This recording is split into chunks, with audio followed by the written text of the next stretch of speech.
Le Bénin et le Niger ont signé le 16 juin 2026 un communiqué conjoint marquant une nouvelle étape dans leur processus de réconciliation bilatérale. À l'issue de 15 jours de travaux, le comité conjoint d'experts mis en place après la visite du président béninois Romuald Ouadani à Niamey a transmis ses conclusions aux autorités des deux pays. Les deux gouvernements réaffirment leur volonté de rouvrir la frontière commune fermée depuis juillet 2023, de relancer leur coopération bilatérale et de renforcer leur coordination dans la lutte contre le terrorisme et le banditisme.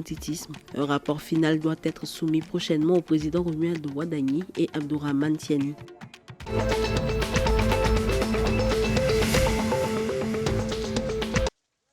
En Côte d'Ivoire, le déploiement opérationnel du plan Sublime Côte d'Ivoire, initié en 2018, dynamise durablement le paysage touristique. Ce secteur a déjà mobilisé des recettes de l'ordre de 1100 milliards de francs CFA, soit 2 milliards de dollars, pour un volume de 6,7 millions de voyageurs. D'après les données du ministère de tutelle, cet essor représente 8,7% de la richesse nationale et soutient 675 000 emplois. L'exécutif prévoit d'intensifier cette trajectoire par la modernisation structurelle et le sort de pôles régionaux à Abidjan, Yamoussoukro, San Pedro ou Mans, visant ainsi un positionnement de leader continental d'ici 2030.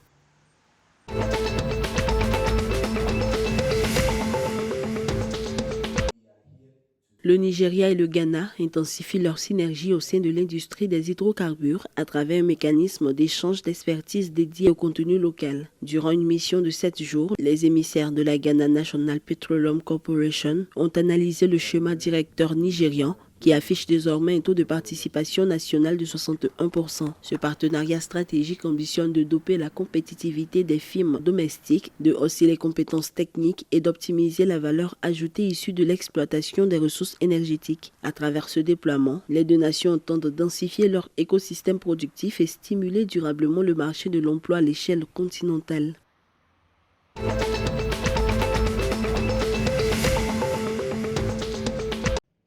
Au Burkina Faso, la localité de Ouaïgouya accueillera du 18 au 20 juin 2026 les célébrations de la Journée mondiale du réfugié sous l'égide de la CONAREF et du HCR. Cette édition s'articulera autour de la consolidation du lien social et de l'autonomisation économique des populations déplacées à travers un programme mêlant engagement citoyen, compétition sportive et espace de concertation. Marqué par le 75e anniversaire de la Convention de 1951, cet événement entend également dynamiser le plaidoyer auprès du secteur privé afin de multiplier les perspectives d'emploi pour les plus de 45 000 réfugiés actuellement installés sur le territoire national.